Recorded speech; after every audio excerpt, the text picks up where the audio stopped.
Assalamualaikum warahmatullahi wabarakatuh. Apa kabar teman-teman semua? Alhamdulillah, bersama Salsabila, Allahu Akbar. Teman-teman semua, jumpa lagi dengan Bu Ipung di pembelajaran Sirah kelas 5 yang insya Allah hari ini kita akan membahas bab 2, yaitu kebijakan dan keperwiraan Nabi Muhammad Sallallahu Alaihi Wasallam. Teman-teman soleh-solehah yang ibu cintai, insya Allah hari ini tujuan pembelajaran kita antara lain yang pertama, setelah teman-teman memurojaah pembelajaran yang nanti akan kita murojaah sama-sama, teman-teman akan mengetahui yang pertama isi Piagam Madinah. Juga teman-teman akan mengetahui nih beberapa perang yang diikuti serta dipimpin oleh Rasulullah.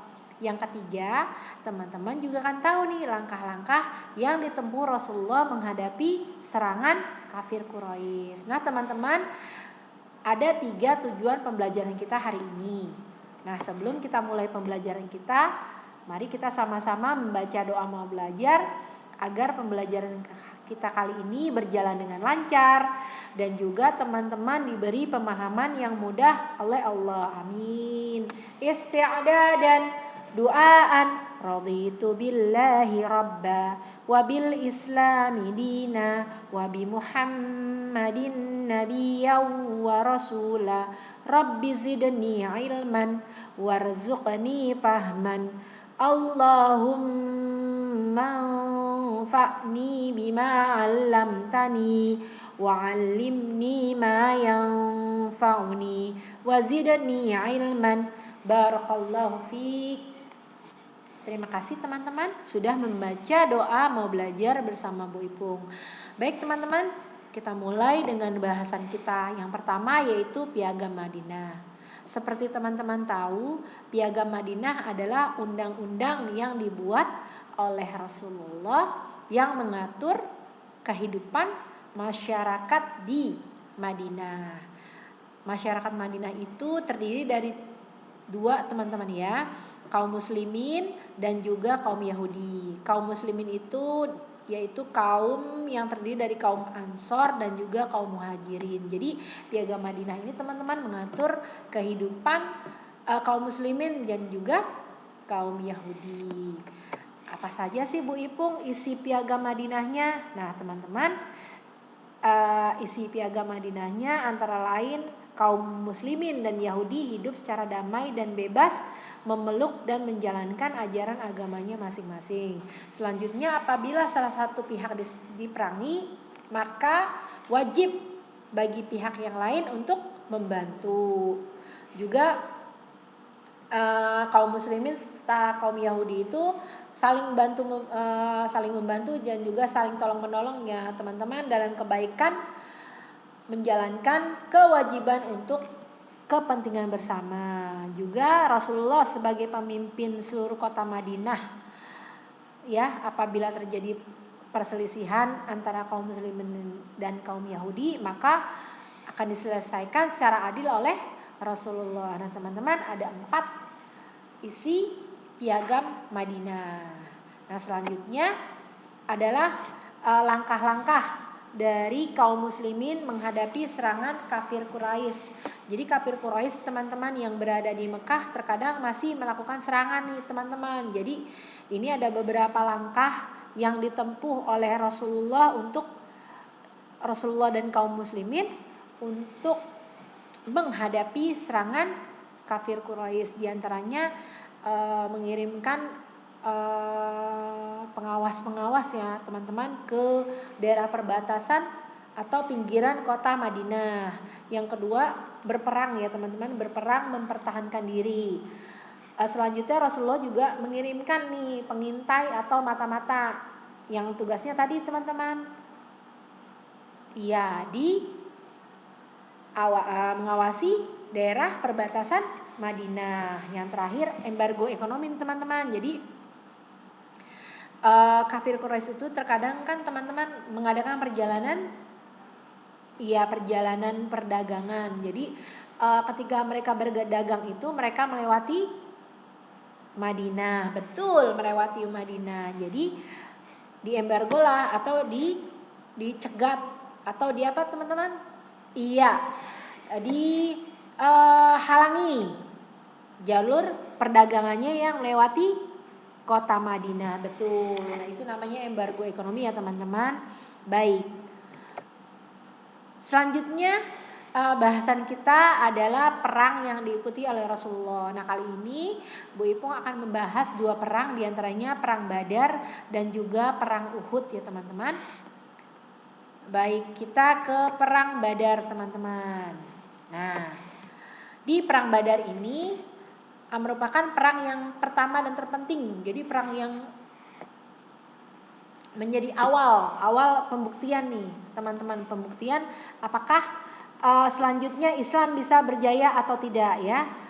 Nah, perang Badar ini terjadi karena iri hati, cemburu dan dendam kafir Quraisy dan Yahudi Madinah. Nah, kaum Yahudi nih teman-teman masih menghasut nih, padahal tinggalnya di Madinah, namun bekerja sama dengan kafir Quraisy menyerang kaum muslimin. Perang Badar ini terjadi tanggal 17 Ramadan teman-teman, tepatnya tanggal 8 Januari 632 Masehi di sungai kecil milik Badar. Jumlah pasukan Islam saat itu hanya 317 teman-teman. Jadi ada 86 dari kaum muhajirin, 61 dari kaum Aus dan juga 170 dari kaum Khazraj teman-teman. Ya. Kuda yang dimiliki hanya 2 teman-teman, milik Jubair bin Awam dan juga milik Mikdad bin Aswad Al-Kindi. Sedang untanya hanya 70 teman-teman. Tiap unta itu dinaiki 3 orang. Jadi peralatannya sangat sedikit sekali ya teman-teman ya. Nah, di perang Badar ini juga komando tertinggi dipimpin oleh Rasulullah. Benderanya itu berwarna putih dan dipegang oleh Mus'ab bin Umair, salah satu sahabat Rasulullah ya teman-teman. Nah, pasukan dalam perang Badar, pasukan muslim terdiri dari 2 batalion teman-teman. Jadi ada batalion Muhajirin yang dipimpin oleh Ali bin Abi Thalib, juga batalion Ansor yang dipimpin oleh Sa'ad bin Mu'az. Iya. Selanjutnya teman-teman, tadi adalah kekuatan dari kaum muslimin. Bagaimana dengan kekuatan dari kafir Quraisy? Nah, teman-teman, kalau kaum muslimin hanya 300 sekian, tapi kalau kafir Quraisy itu teman-teman berjumlah 1.300 tentara. Kudanya saja teman-teman ada 100. Baju besinya ada 600, untanya juga sangat banyak. Jadi teman-teman bisa membandingkan nih kekuatan kaum muslimin dan juga kekuatan kaum Quraisy. Jomplang ya teman-teman ya. Nah, di perang Badar ini komando tertinggi kafir Quraisy itu dipegang oleh Abu Jahal bin Hisham. Ya. Nah, Abu Jahal bin Hisham ini punya 9 tokoh Quraisy yang membantu Abu Jahal. Jadi sebelum perang Badar ini teman-teman ada perang tanding teman-teman dari kafir Quraisy itu.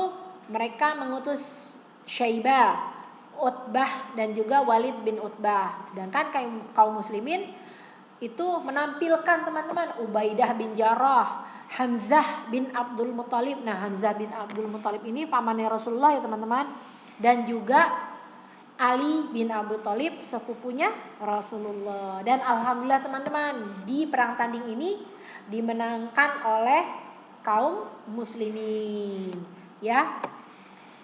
Nah, di perang Badar ini peperangannya ini sangat dahsyat ya teman-teman ya. Selama perang itu Rasulullah dan juga sahabat Abu Bakar itu selalu memompakan semangat ya teman-teman ya, memompakan semangat kepada kaum muslimin dengan seruan-seruan, slogan-slogan yang membuat kaum muslimin bersemangat ya teman-teman, bersemangat berperang di jalan Allah. Dan akhirnya alhamdulillah dengan izin Allah perang Badar dimenangkan oleh kaum muslimin dengan terbunuhnya Abu Jahal bin Hisham. Jadi Abu Jahal bin Hisham tewas nih teman-teman.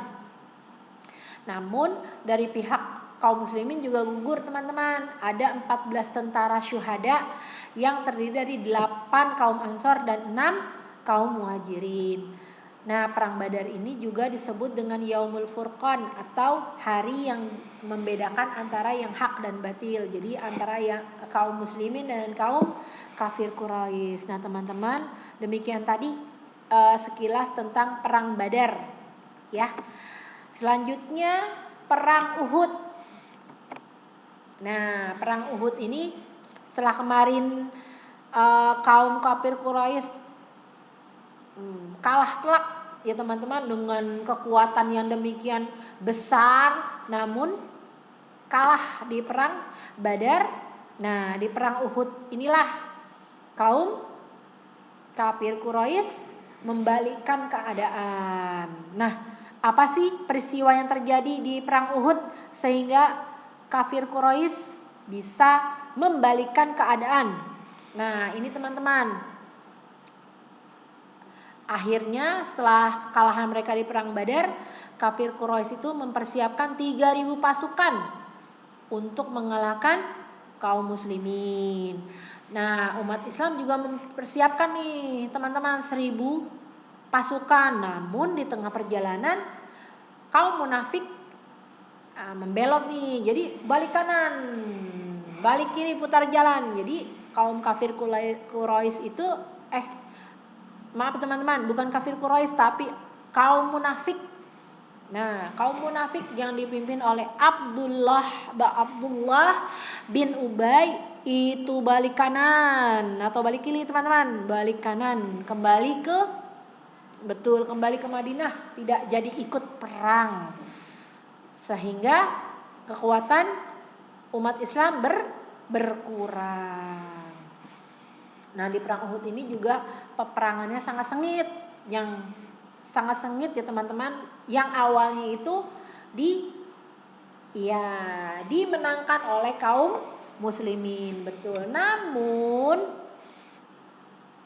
saat kaum muslimin menang, jadi kaum muslimin itu menang dengan strategi sebagian pemanah naik di atas gunung ya teman-teman.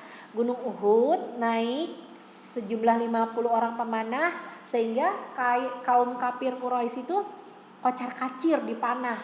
Nah, pada saat kaum kafir Quraisy tunggang langgang berlarian teman-teman dipanah oleh pemanah dari kaum muslimin.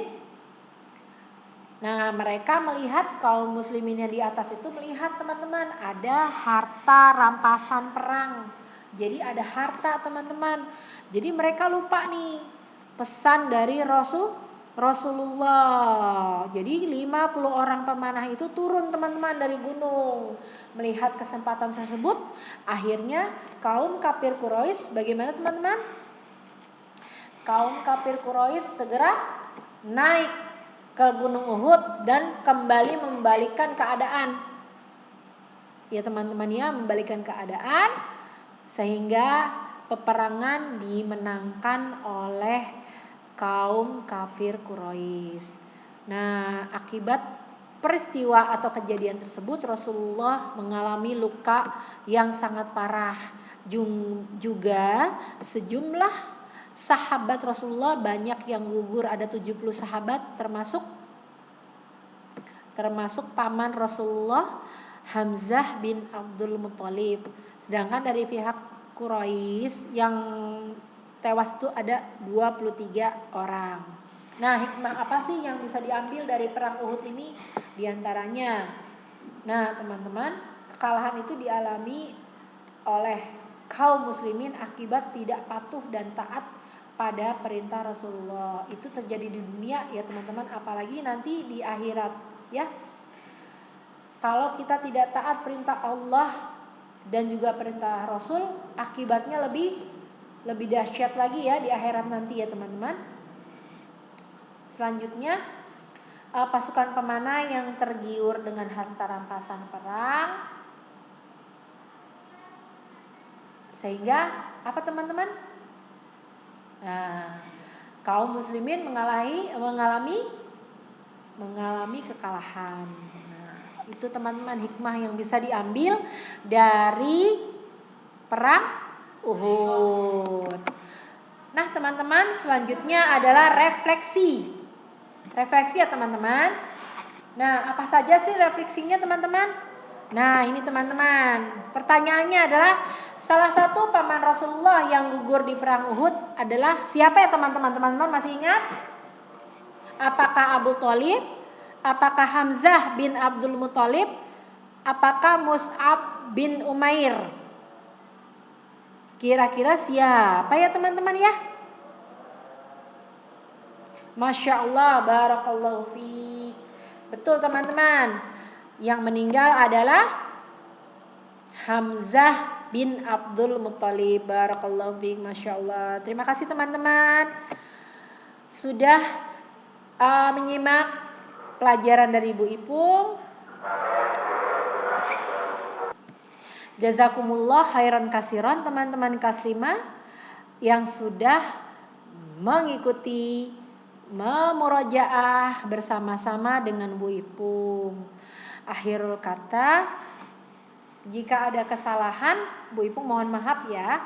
Dan jangan lupa teman-teman selalu menjaga protokol kesehatan, diantaranya teman-teman harus selalu mencuci tangan ya. Mencuci tangan, memakai masker, juga membatasi kerumunan atau membatasi bepergian ya. Baik, teman-teman, kita tutup pembelajaran kita kali ini dengan doa penutup majelis ya. Alhamdulillahi rabbil alamin. Subhanakallahumma wa bihamdik asyhadu an la ilaha illa anta astaghfiruka wa atubu ilaik. Wassalamualaikum warahmatullahi wabarakatuh. Sampai jumpa kembali, teman-teman.